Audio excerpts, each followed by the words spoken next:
هي الحلقات تحفظني بآيات من القرآن، هي الحلقات تملأني بحب المصطفى العدنان، هي الحلقات تحفظني بآيات من القرآن، هي الحلقات تملأني بحب المصطفى العدنان، وأخلص نيتي دوما لرب واحد ديان بروح ملؤها طهور. سورة قمر تفسيري 41. ayetini başlayıp okuyayım inşallah. Bismillah, elhamdülillah, ve salatu ve selamu ala Resulillah. Esselamu aleyküm ve rahmetullahi ve berekatuhu. Tövende dehtanlığa İbn Kathir rahimahullah'ın Kur'an-ı Kerim tefsiri Uygurca tercümesi Kamer suresi 41. ayetinden başlayıp okuyayım inşallah. Euzubillahimineşşeytanirracim. Şek şübhisiz ki Firavun camiasiga agahlandırışlar geldi. Ular bizning bütün ayetlerimizni yolg'onga chiqadi. Ularni g'olib, qudratlik holatda turib halok qildik. Ey Arab jamiyasi, ular, ya'ni men halok qilgan o'tkingi ummatlardan sizlarning kuffarlaringlar ortiqmi? Yoki sizlarga samoviy kitoblarda Allohning azobidan kechirim qilinish bormi? Yoki ular biz Muhammad ustidan g'olib qavmimiz demdi. Mushriklar to'pi mag'lub qilindi. Orqaga qarab qochidi. Hargiz undaq emas. Ya'ni ularga berilgan azob bo'la emas. Qiyomat ularga azob qilinish va'da qilingan vaqtdir. Qiyomat texmi qiyindir, texmi jafoliqdir. Firavun jamiyasining qissasi to'g'risida Allah Teala bu ayetlerde Firavun ve onun kavminden haber verdi. Allah Teala'nın elçisi Musa ve onun qarindişi Harun ularga eğer ular iman keltirganida cennet bilen hoş haber, eğer ular kafir bo'lganida devzaq bilen agahlandırış elip geldi. Allah Teala o ikisini katta mucizeler ve nurgun alametler bilen güçlendirdi. Biroq kafirlar bularning hammasini inkor qildi. Shuning bilan Alloh taolo ularni g'olib, qudratli holatda turib halok qildi. Ya'ni Alloh taolo ularni butunlay yo'qotdi. Ulardan biror kishining ne o'zi, ne izi qolmadi. Qurayshlarga nasihat qilish va tahdid selish to'g'risida Alloh taolo mundaq deydi: Ey Quraysh kafirlardan iborat mushriklar! Ular, ya'ni men halok qilgan o'tkinki ummatlardan sizlarning kuffarlaringlar ortiqmi? Ya'ni yuqorida tilga ilingan payg'ambarlarni inkor qilish, samoviy kitoblarga kafir bo'lish sababidan halok qilingan ana shu kishilardan sizlar ortiqmi? Yoki sizlarga samoviy kitoblarda Allah'ın azabından kechirim qilinish bormi? Ya'ni sizlarda Allah Teala tarafidan kelgan azobga va jazoga muftila bo'lmaysizlar degan kechirim nomi bormi? Allah Teala ulardan xabar berib mundaq deydi: Yoki ular biz Muhammad ustidan g'olib qavmimiz demdi. Ya'ni ular özlerini bir-biriga yordam qiladi.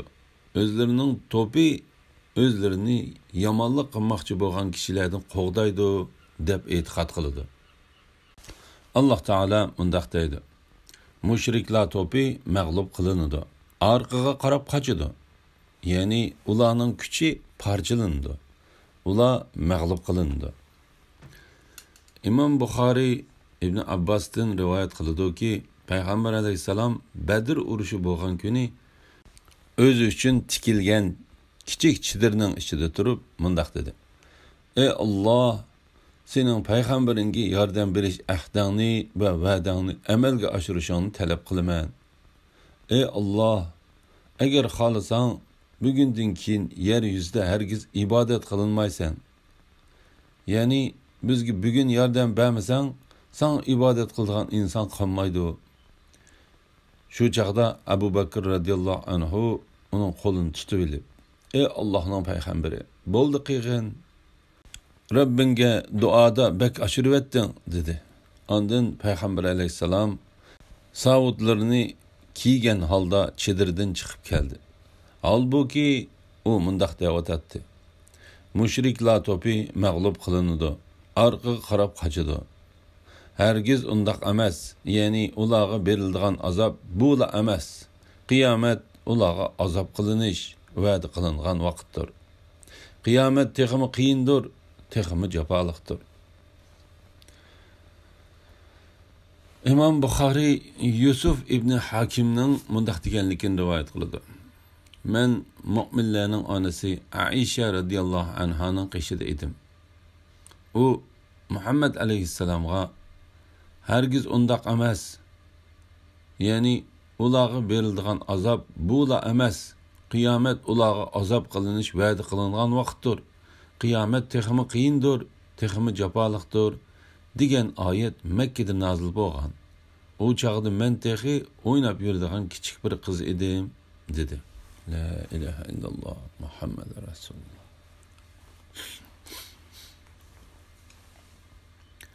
Günahkarlar hakikaten dünyada gumrahlıqtıdır.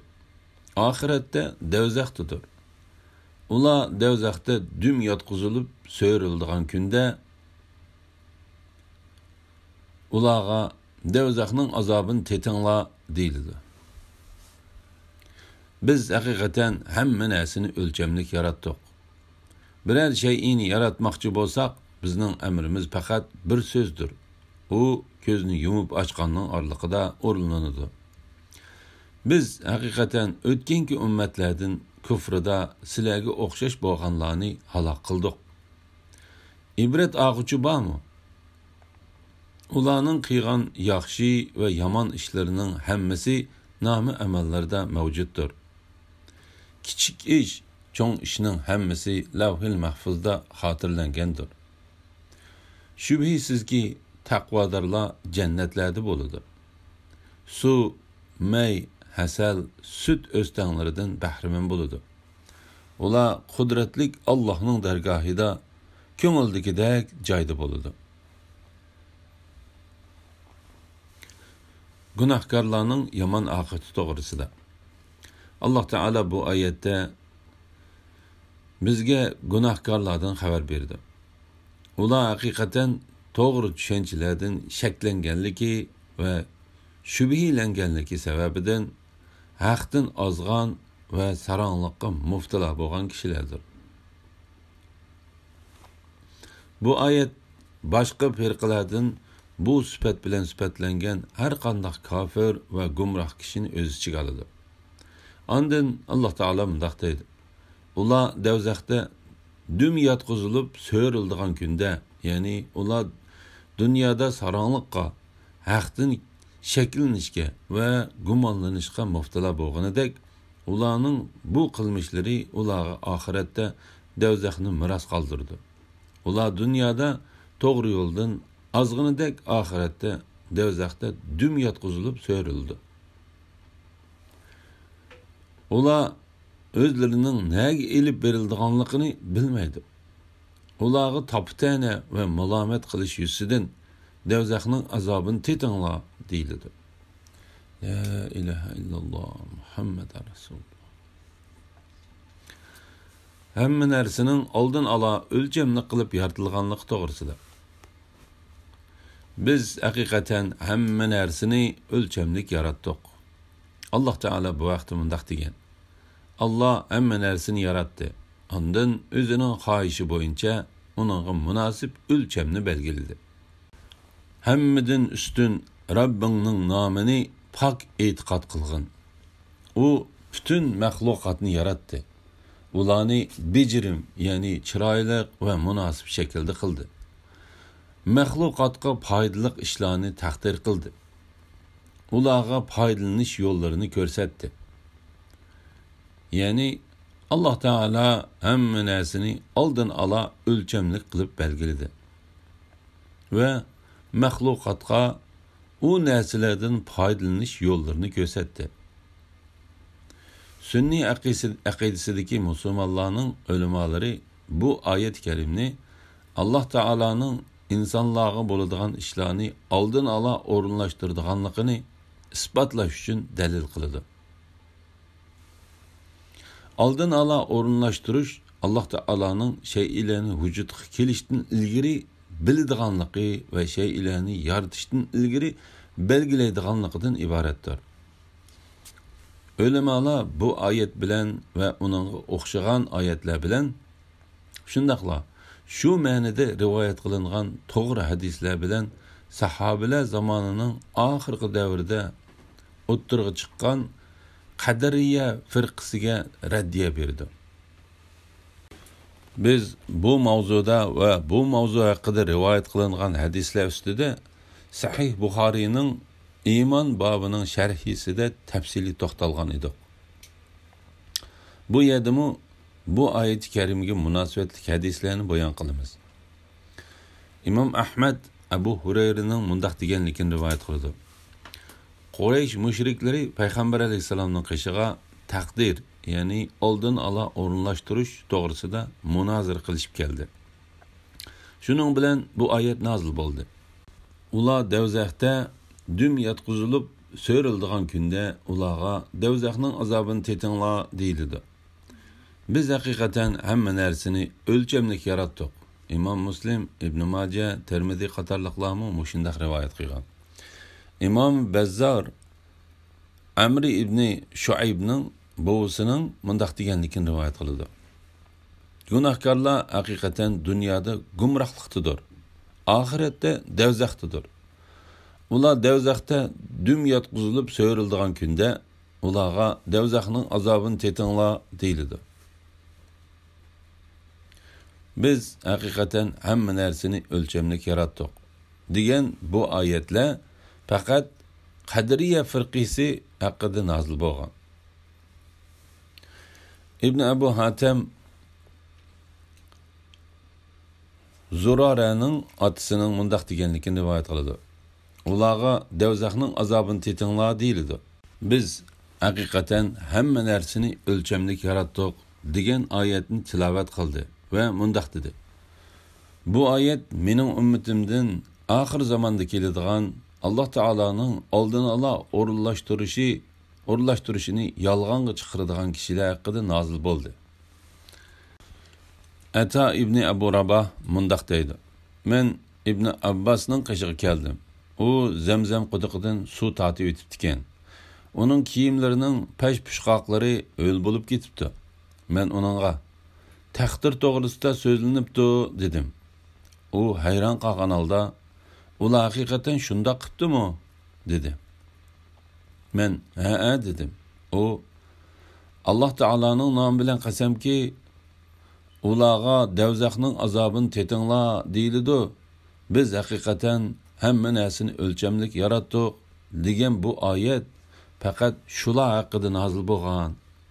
Ular bu ummatning yomon kishilaridir. Ularning kasallarini yo'qlamanglar, meyitlarning jinoza namozini o'qimanglar.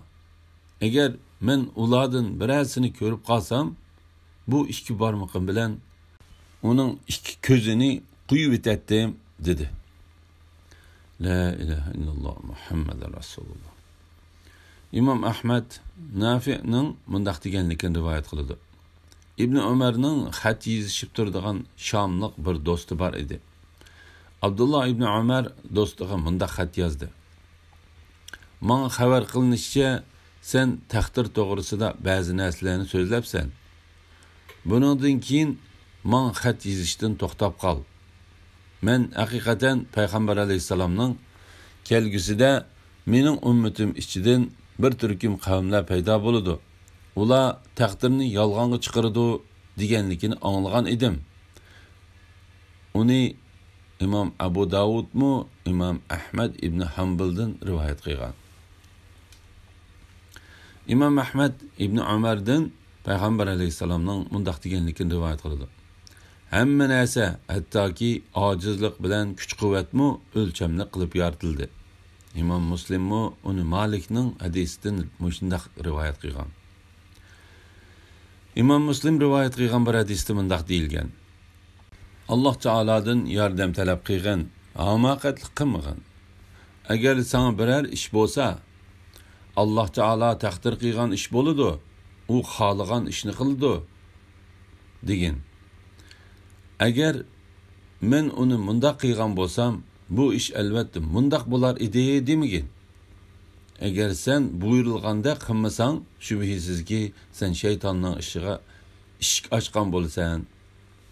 La ilaha illalloh Muhammad Rasululloh. İbn Abbas radıyallahu anhu o'ziga payg'ambar alayhisalomning mundaq deganligini rivoyat qildi. Bilginki, agar Alloh taolo sening foydang uchun taqdir qilmagan biror narsa bilan sana foyda yetkazish uchun butun ummat to'plangan taqdirdimi, ular sana hech bir foyda yetkazolmaydi. Agar Alloh taolo sening ziyningga taqdir qilmagan biror narsa bilan sana ziyon yetkazish uchun butun ummat to'plangan taqdirdimi, ular sana hech ziyon yetkazolmaydi. Qalamlarning rengi qurdi, sahifalar qatlandi. La havla va la quvvata illa billah. La ilaha illalloh Muhammadar Rasululloh. İmam Ahmad Ubad ibn Validning otasining mundaq deb so'zlab berganligini rivoyat qiladi.